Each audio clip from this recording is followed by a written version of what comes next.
What's up, everybody? Welcome to the latest episode of Real Talk Real Estate. I am Remi Morvan, and this is Steve Benson. Killer Beard Steve Benson. We're not letting that one go, man. It's gotta die. Hey, it's gotta die? Just gonna shave it off. No. Grave before you shave. Yeah. Right? All right, guys, let's get into some questions this week. Please continue to send some more questions in. Either send me or Steve a direct message or comment on the video. Anything will work. So, what happens when you purchase a home, waive all your conditions, and decide not to take possession? So, this is a legal question, so better for lawyers, but we do have a certain understanding of it. Go ahead, Steve. Well, Has this ever happened to you? no. It's happened to me, but It's it close. was... It's come close to happening. It's come close. For me, there was a client of mine who rented the home for 6 months and then was buying it. So we had a firm offer, but he was just renting it for 6 months. But then he got friendly with the landlord, and they got a mutual agreement to just let him out of the deal. So that is not a common situation. Oh, you know what? I did have this happen. I did. Did I they? tried to block it out of my mind, but Oh. yeah. They went through. They purchased the property. They got to a certain point and realized that they might not be able to do what they were expecting to do. They hadn't done their diligence maybe at the beginning, and they decided they didn't. They no longer wanted to go through the deal. And like you said, it's exactly that, a legal problem. At that point, it's very hard for us to get involved. But at the end of the day, it ended up costing them a fair chunk of money to get out of the deal. And that seems to be the norm. There has to be some kind of damages paid because the house has come off the market and maybe hasn't been sold for the same amount of money. Yeah. So technically, from our understanding, is that if the person decides not to take possession of the home, the seller will put the home back on the market, will file an action for all damages. So say he sold the house for $400 to you, you decide not to take possession. Now the market has changed. The home, he can only sell it for $380,000. He will come after you for the $20,000 difference and any costs incurred in addition to what he already had to pay for the closing. So you're gonna have to pay for all the heat, the hydro, the taxes, anything during that time that it took him to sell. They can't sue you for $400,000 or for the house. It's the difference or the losses and the damages that they incurred. But it is a crappy process. The contracts are binding, so there's not really a way out of it.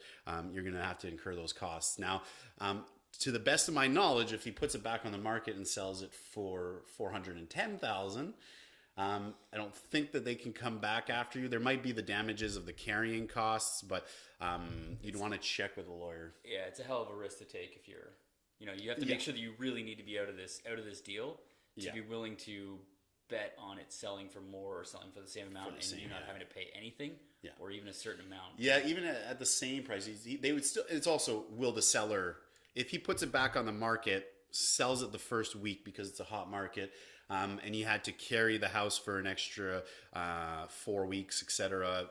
Will he come out? That's like Steve said, that's a gamble. Some sellers just might not care, and they're going to take you to court no matter what, even if it's $2,000. But some sellers might say, like, is it worth the hassle of going through that process? The fact that we only lost 4 weeks. We put it back on the market immediately after the closing didn't close, and then it's sold quickly with a quick closing. They might not, but that's a pretty big gamble to take. Pretty big gamble, and I mean, I guess the advice would be definitely talk to your lawyer before you contemplate doing anything like this. Yeah. In this market, how do you get past multiple buyers wanting to see the same property and wanting to offer on the same property? It's come close for me in this year, actually. I have apparently a lot of people just looking in Orleans, specifically at townhomes in Orleans. But I've been lucky enough that people kind of like the same home, but either one doesn't want to offer on it or they both decide not to offer on it. But what would you do? I mean, it doesn't hurt to show the homes. I mean, we all know that, or most of us know, that when you go out to look at homes, it's not usually a one-shot deal. It's not you're going to one house and that's going to be the one to do it. So if you show the same house to multiple buyers, I don't think that's a big deal. If they do both decide to put offers on it, then, I mean, you're in multiple representation and there's a couple ways to handle it. you could possibly refer out one of the buyers to Did we another. answer this one already? I think we talked about similar. Something similar, eh? Okay. Yeah. Oh, it was a listing. It was listing stuff. Oh no, it was buyer stuff. Maybe we did. Was it? Maybe. But Yeah.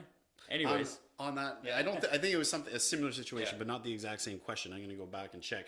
But yeah, either refer it out or whoever came to you first, maybe the second person can be referred to either someone in your brokerage would still be multiple representation. Yeah. It's a little you're I think you're we less would have to go conflicted. outside for that one shot. property to go to somebody that you trust, another brokerage, and if the likelihood that they're both going to go for it, I don't think that it's a huge problem. Maybe it's different in different markets, but Yeah. for me here over the last 4.5 years, I haven't really seen it. Right, like I've shown the same property to multiple people, but I've never had two sets of buyers asking to offer on the same house. Yeah.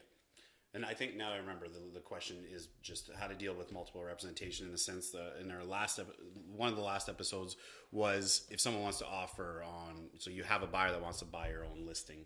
So which was, you can either refer it out, and that's what we were talking about. So it's kind of the same advice on this one. I would still show it because not everybody's going to want that house for whatever reason. What would you do? Would you show it if you have an offer? So you have an unaccepted offer on it, and your buyer wants to go see it. Would you tell your second buyer, say, you know what? Funny enough, I already have a client that's put an offer on it. It's not accepted. I would still show it. Yeah, I would still. I think so. But I would, and you would disclose that, right? Yeah. And just say I've got an offer on it. Say I know there's an offer on it, just like I would with any other house that I know there's an offer on it. And I would say, it's my offer that's on there. Yeah. And I would think that most people would still want to see it, just because you never know what can happen with offers. So You would not. You're in multiple representation. It would be a horrible spot to put yourself in because you know what both people are offering. Yeah. So you're in a conflicted situation where you're like, John's offering 380 and Mike's offering 385.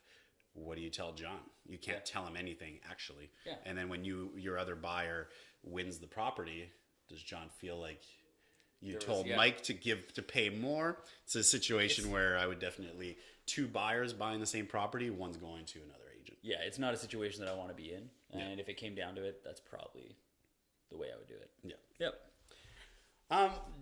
Some marketing tips for new agents. It's a general question that came in, but to be honest, there's a million ways to do marketing and get clients as an agent, but there's really only two channels that you can go down, or two tunnels you can go down.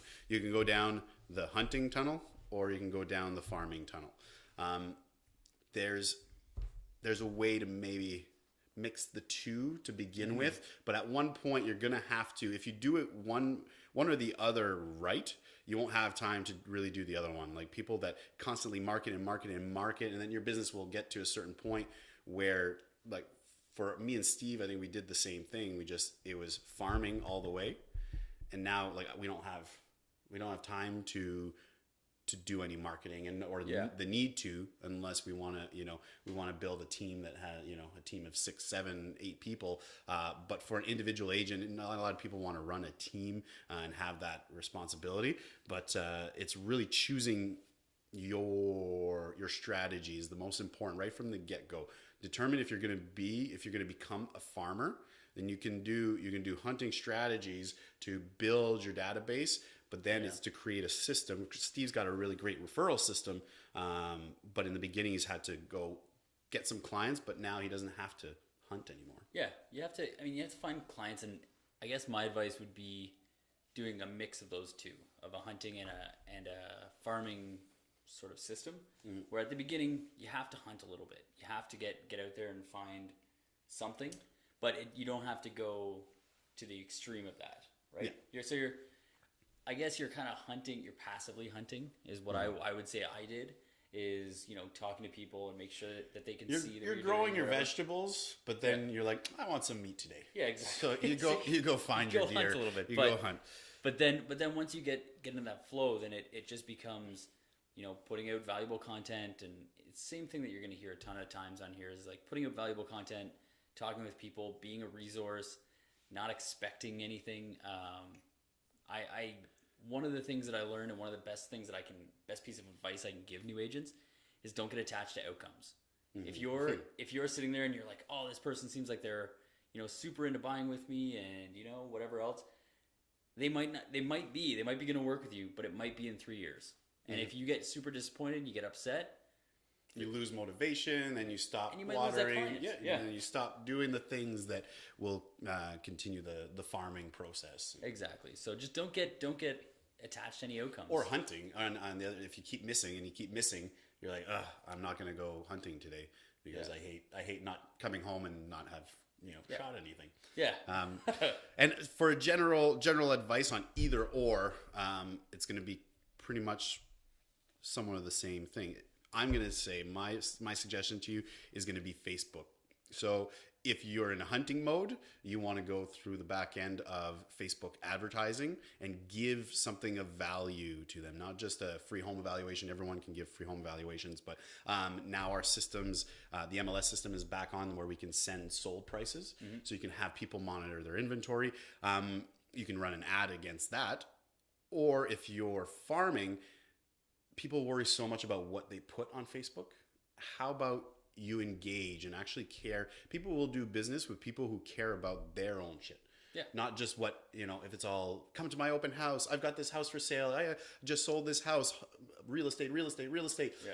How about you engage, and, you should go look at your activity list, and it should all be you engaging with people on what they're doing in their lives.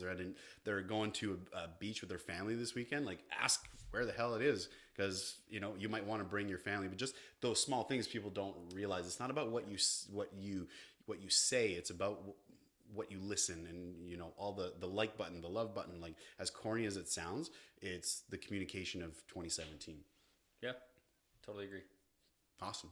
All right, guys. That is it for this week. Send us your questions, private message through Facebook, email, or comment directly. So until next time, take care. See you later.